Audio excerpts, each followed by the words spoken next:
Hello ladies and gentlemen of YouTube, Death Knight Paragon coming at you with the Blood Knight Abomination build. This brings back Transfusion, the old Transfusion, the big shield one. Without further ado, let's get down to it. So for the skills, you'll want Whirling Strike. It's going to cause your primary attack to launch an arc of blood that deals damage and makes enemies bleed. Then if it critically strikes, it'll deal additional damage. It'll grant you immunity to loss of control and knockback effects for 2 seconds when activating this skill. And then it's also going to consume 5% of your current life and increase its critical hit chance by 38%. And if it deals a critical hit, you heal for 5% of your maximum life. This heal can only trigger once per skill use.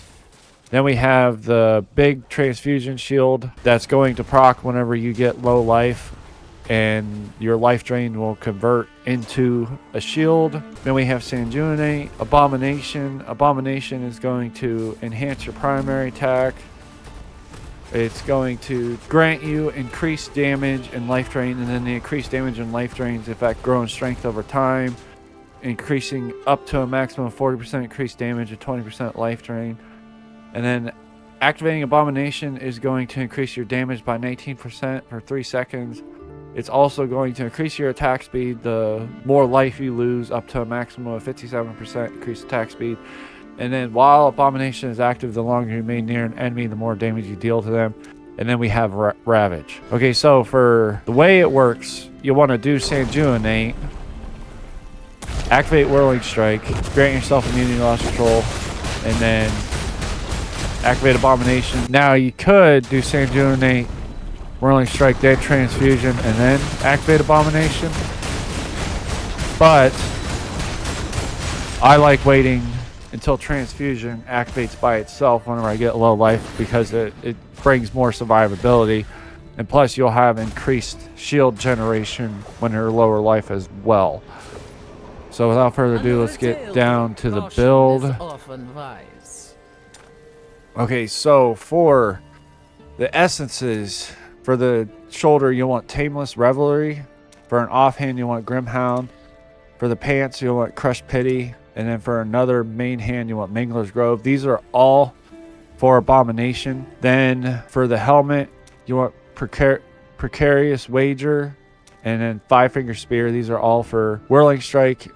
And then for the chest, you'll want Skin Upon Steel. And then for some reason, it is not showing my other offhand here. I will have to... Here, I will show you the other offhand. So the offhands are Grimhound and Fiendish Memento. Then the Paragon I'm using is Gladiator Tree, Cheat Death, Grizzled Veteran, First Aid, Battle Morale, Whole Formation, and then for the legendary skill I'm using Overpowering Blow. The greens, 4-piece Vithu's Urges, 2-piece Restitution of Blood, and 2-piece Feasting Barons. You could do 4-piece Restitution instead of having 2-piece Restitution and 2-piece Feasting Barons. It works well either way. The gems I'm using are Bloodsoaked Jade, Gloom Cask, Rolling Consequence, Blood Flow, Haunt Coil, Faded Trail, Leviathan Tome, and Hellbound Desire. The magic affix Abomination is really good to have because it's going to reduce the duration of dots on you and other harmful effects. The Reforges. Okay, so I have on most of my stuff damage to enemy suffering loss of control increased, damage to players increased, attack speed increased, duration of beneficial effects increased, and primary attack damage increased.